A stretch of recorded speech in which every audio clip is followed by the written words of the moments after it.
Bonjour à tous pour cette nouvelle séance de cours à distance. Aujourd'hui, nous faisons de la géographie. Alors, nous allons commencer un nouveau thème de géographie qui s'appelle des mobilités généralisées. Et pour démarrer, on va commencer en faisant un chapitre 1, les mobilités dans le monde. Vous vous souvenez, en géographie, à chaque fois, on fait un chapitre sur une situation dans le monde et puis ensuite, on zoome sur la France. Donc là, les mobilités dans le monde. Alors, pour démarrer, on peut voir qu'elles sont de plusieurs types, ces mobilités. En effet, si vous regardez avec moi ces photos, à votre avis, quelles sont les catégories de personnes qui sont représentées et pourquoi représentent-elles des mobilités différentes? Alors, je vous laisse réfléchir un peu.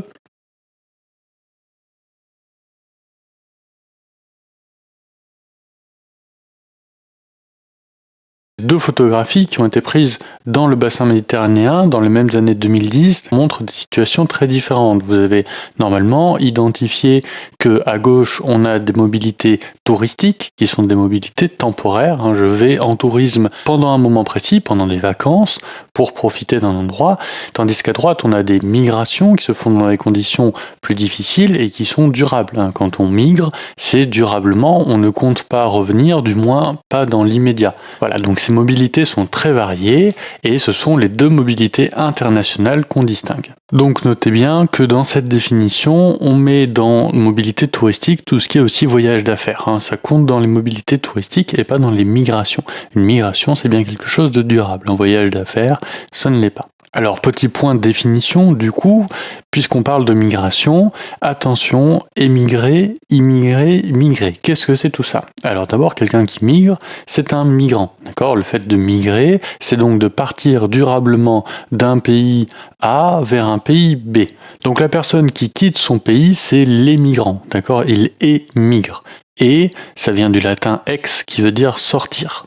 L'immigrant, par contre, c'est celui qui arrive, celui qui rentre dans un pays. Immigrant, ça vient du latin in, d'accord, qui veut dire entrer. Donc tout dépend d'où on regarde. Si on regarde du pays de départ, une personne est un émigrant. Si on regarde du pays d'arrivée, il est un immigrant. D'accord, ça ne dépend pas de la personne ou du trajet, ça dépend de là où on regarde. Donc, ces migrations, dans le cadre de la mondialisation, elles augmentent, puisque les mobilités augmentent, d'accord? Les transports sont plus modernes, vont plus vite, vont plus loin, les frontières sont plus ouvertes, etc.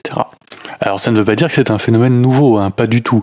Par contre, ça veut dire que ce phénomène est facilité depuis le développement de la mondialisation. Notre problématique pour ce chapitre, ça va être la suivante: comment les mobilités internationales impactent-elles les territoires? Alors, avant de continuer là-dessus, j'aimerais que vous fassiez un tour sur le site Socrative. C'est important que vous le fassiez avant la suite. Donc vous avez un lien sur votre NT avec un code pour rentrer dans la bonne salle, dans la bonne room sur Socrative, et vous avez un petit questionnaire à remplir. Donc ce questionnaire, évidemment, il n'est pas évalué puisque il s'agit en fait pour moi de voir un petit peu où vous en êtes sur ces questions de migration, d'immigration, d'émigration, puisque c'est quelque chose dont on entend souvent parler, c'est un peu un phénomène d'actualité depuis plusieurs années, et j'aimerais savoir quels sont vos a priori, est-ce que vous en avez, est-ce qu'ils sont justes ou pas, et puis ensuite on reviendra dessus. Donc voilà, c'est pas évalué, mais ça me permet ensuite de voir d'où est-ce qu'on part pour faire ce chapitre. Pour vous aussi c'est intéressant, ça vous permet de voir où est-ce que vous en êtes sur ces questions. Est-ce que vous avez plutôt des préjugés ou est-ce que vous êtes plutôt bien renseigné? Voilà, donc prenez le temps d'aller faire ce petit quiz sur Socrative. Ensuite vous revenez sur la vidéo et vous reprenez la suite.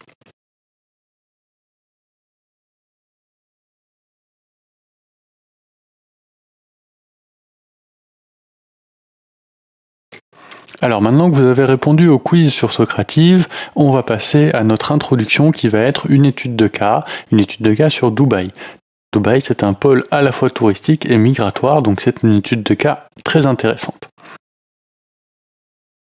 On est au Moyen-Orient, d'accord, vous le voyez sur la carte en haut à droite, et d'abord, on peut noter que c'est un espace d'intense migration.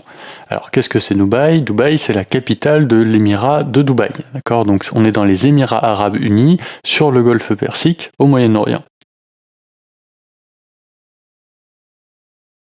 Dubaï fait l'objet d'intenses migrations depuis 20 ans. 83% de ses habitants sont nés à l'étranger, donc c'est énorme. Alors, pour en savoir plus, on va faire 2 questions sur une série de documents. Donc à chaque fois, vous regardez bien les documents, vous mettez en pause la vidéo, vous essayez de répondre à la question, et puis ensuite, on passera à la correction. Alors, d'abord la première série de documents, donc je vous demande quel type de migrants sont accueillis à Dubaï, d'où viennent-ils et pourquoi Dubaï en a-t-elle besoin. Donc vous avez 2 séries de documents, une photo et puis un texte et un tableau, donc vous prenez le temps de bien réfléchir dessus et ensuite de répondre.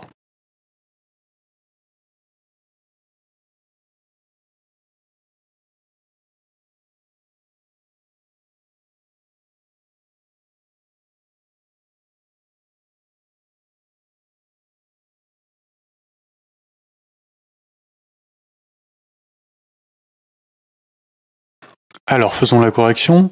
Dubaï, comme les autres royaumes des Émirats arabes unis, accueille avant tout une main-d'œuvre bon marché, qualifiée ou non qualifiée. On le voit dans le document 2 qui dit ces migrants sont à la fois qualifiés et non qualifiés. Donc ils travaillent sur des chantiers, dans la restauration, etc. Ils sont asiatiques dans leur grande majorité, 85% nous dit le doc 3. Ils viennent d'Inde, d'Iran, des Philippines, etc. nous dit le doc 1. Dubaï a besoin de cette main-d'œuvre bon marché car la population active nationale est rare. Il y a 400 000 nationaux en tout, actifs et non actifs compris, donc c'est peu. Et cette population nationale demande des salaires élevés. Le document 2 nous dit, en raison de leur faible démographie, ils préfèrent importer cette main-d'œuvre. Les chefs de chantier de construction ne recrutent donc que des migrants, comme nous dit le doc 1, page 182.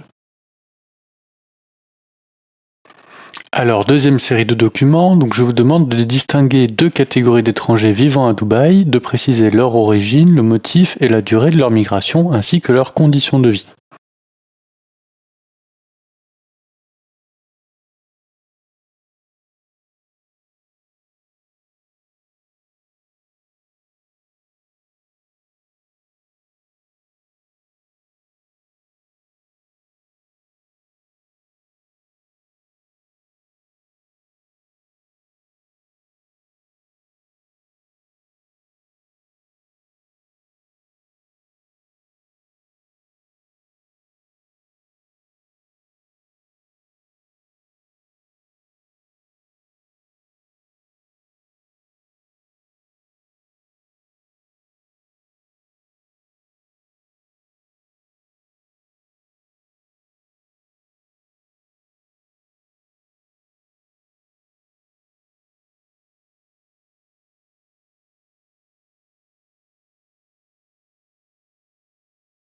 Alors, faisons la correction. Les conditions de vie pour les étrangers sont très variables selon le statut d'ouvrier ou d'expatrié. Donc ce sont bien les 2 statuts importants ici, ouvrier d'un côté et expatrié de l'autre côté. Expatrié fait partie de vos mots de vocabulaire à apprendre et à recopier. Alors les ouvriers d'abord, ils ont des conditions de vie de travail très dures. Ils travaillent à l'extérieur sur des chantiers de construction où les températures peuvent dépasser les 50 degrés Celsius. D'autres travaillent dans la restauration ou l'hôtellerie. Le groupement familial étant interdit, ils travaillent pour envoyer de l'argent à leur famille restée dans le pays d'origine. Les droits du travail sont quasiment inexistants et les contrats sont très courts. On le voit dans le document 1. Cette main-d'œuvre peu qualifiée et bon marché est mise à l'écart des beaux quartiers et vivent dans des camps de travail. On le voit sur le doc 2. A l'inverse, les expatriés ont des conditions de vie beaucoup plus agréables. Les Occidentaux représentent souvent une main-d'œuvre qualifiée venue chercher des salaires plus élevés que dans leur pays d'origine, c'est-à-dire des pays développés, l'Europe, l'Amérique du Nord, etc. Ils vivent au cœur de Dubaï, dans les beaux quartiers, près du littoral aménagé. Voilà, cela termine cette séance et on continuera la prochaine fois en faisant un petit croquis de Dubaï. À bientôt.